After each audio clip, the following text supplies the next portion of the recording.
बांगडे madam, झालं का तुमचं? करायचं का सुरू?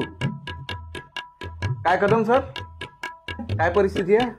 सर मला गावभर फिरलो पण कोणी ऍडमिशनच करायला तयार नाहीये. असं कसं? श्रुती मॅडम तुम्ही बोला. नाही म्हणजे बरोबरच आहे यायचं. आता विषय कसा आहे सर, आम्ही लय फिरलो गावागावात, पण विद्यार्थ्याच्या पालकाचं म्हणणं असं आहे त्याला मराठी म्हणजे दुय्यमच वाटून राहिली आणि इंग्रजी हे महत्वाची वाटून राहिली है ना. कसं आहे सर, आपल्या शाळेच्या पडक्या भिंतीपेक्षा मोठ्या मोठ्या इमारती त्याला भावून राहिल्या. आपल्या शाळेची गुणवत्ता आहे तशी, पण प्रायव्हेट शाळेत भेटणाऱ्या सुविधा त्याचं मन आकर्षित करून राहिल्या. आता मला एक सांगा, म्हणजे कोणता उपाय करायला पाहिजे आपण? मला असं वाटतं सर का बा आपण आपल्या शाळेला तसं थोडंसं रिनोव्हेट केलं पाहिजे. म्हणजे ह्या अशा भिंती झाल्या, अशा कळकल्या, त्याला आपण रंगरंगोटी करून टाकू. विद्यार्थीले बसायला असे मस्त बेंचेस, डेस्क ही सुविधा देऊ. आणि ते शौचालयाची लय बेकार अवस्था झाली आहे, तर ते थोडीशी सुधारू. सर हे पाण्याच्या टाकीपेक्षा ऑरो फिल्टर बसवणं लय गरजेचं आहे आपल्याला. एक डिजिटल रूमची गरज आहे सर. म्हणजे कसं, ह्या सुविधा जर आपण देऊ शकलो तर मग कदाचित ते आपल्याकडे थोडेसे येतील. शासनाकडून नसतं काही गोष्टी होऊन नाही राहिल्या, आता आपण काय करू शकतो त्याच्यात? या व्यतिरिक्त दुसरा उपाय नाही का सर आपल्याकडे? नाही, एक उपाय आहे सर. कोणता? म्हणजे कसं, त्याच्यासाठी सगळ्याची मदत लागेल. पालकांच्या दारोदारी फिरणं झालं आता काय लोटांगण घालायला लावतं त्यांच्यासमोर?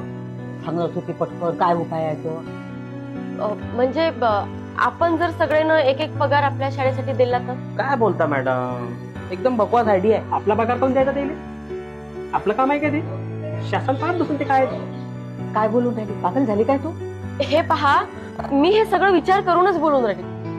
सर आपल्याला शाळा वाचवायची असेल तर हे सगळं करावंच लागल. काय बोलता मॅडम, आम्हाला घर परिवार आहे ना, मुलांचे शिक्षण आहे, घराच्या EM आहे, आणि तुम्ही त्यात म्हणता की 1 महिन्याचा पगार अजून द्या. आणि आधीच तर आम्ही ऑलरेडी आमच्या पगारातून 4-5% खर्च करूनच राहिलो आहे ना. माफ करा सर, पण तुम्ही सरकारी शाळेचे शिक्षक असूनही तुमचे लेकरं मात्र CBSE शाळेत आहे. काऊन टाकले तुम्ही? काऊन का तुम्हाला असं वाटतं ना की ह्या शाळेचा दर्जा चांगला नाहीये म्हणून? मग त्या गरिबांना जर वाटत असेल तर काय चुकी आहे हो त्याची? सर तुम्हाला सांगतो मी, ह्या गरीब शेतकऱ्यांची ऐपत नसतानाही ते आपले लेकरं CBSE प्रायव्हेट शाळेत टाकून राहिले. काऊन टाकून राहिले? काऊन का तेले असं वाटू राहिलं की आपले लेकरं त्या शाळेत टाकले तर मोठे साहेब बनतील. ह्या दिव्या स्वप्नात आपल्या डोक्यावरचं कर्ज वाढवून राहिले. मला सांगा सर, आपली शाळा अशाच लोकांसाठी आहे ना? मग सरकार जर एक पाऊल पुढे घेत नसेल, आपण एक पाऊल पुढे घेऊ शकत नाही? एक आदर्श निर्माण नाही करू शकत का आपण? गावंडे मॅडम म्हणतायत ते बरोबर बोलतायत. आपली काहीतरी जबाबदारी आहे शाळेप्रती, एक समाजसेवा म्हणून. हे बघा, कोणाकडे जबरदस्ती नाहीये. ठीक आहे, मी एक पगार द्यायला तयार, पण तुम्हाला कोणाला जबरदस्ती नाही. बरं, तुम्हाला द्यायचं असेल तर तुम्ही हात वर करा.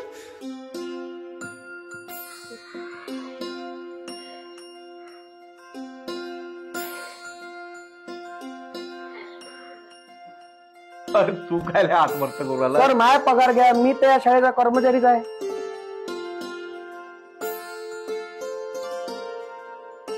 मला खरंच कौतुक वाटून आलं आज तुमचं.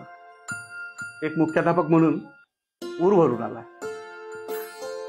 पण श्रुती मॅडम, एक माहित आहे का, हे काही परमनंट सोल्युशन नाहीये. वाकई कितीही शिवली तर थिगायचं लागणारच आहे त्याला. तर श्रीमंताला आज गादी आहे, उद्या फोमवर झोपतील, पण आपल्या नशिबीत हे वाकायचं आहे. बरोबर आहे सर तुमचं. श्रीमंताचं नाही हो टेन्शन, ते तर बाहेर देशात जाऊनच शिकून घेऊ. पण हे आपले गरीबाचे, शेतकऱ्याचे लेकरं, याची जबाबदारी कोण घे? पहिलेच तर शिक्षणाचं खाजगीकरण झालंय, त्याच्यात आपल्यासारख्या शिक्षकांनाही हात वर करून घ्यायचं म्हणजे झालं. नोकऱ्या तर कठीण झाल्याच आहे, पण ह्या गरीबाच्या लेकरानं का सुशिक्षित राहावं नाही ह्या देशात? मग यायच्या शिक्षणाची जबाबदारी कोणाची?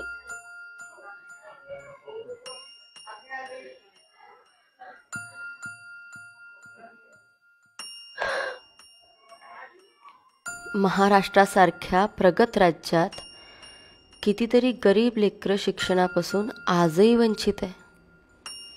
पोटाची भूक भागवाव का शिक्षण विकत घ्या, हा प्रश्न मायबापाच्या समोर आहे. महाग होत चाललेलं शिक्षण आणि गरिबीचं वाढत चाललेलं ओझं कितीतरी स्वप्न अर्धवट तुळवून टाकते. शिक्षणाचा हक्क सर्वांसाठी आहे, पण वास्तव अजून खूप कळवट आहे.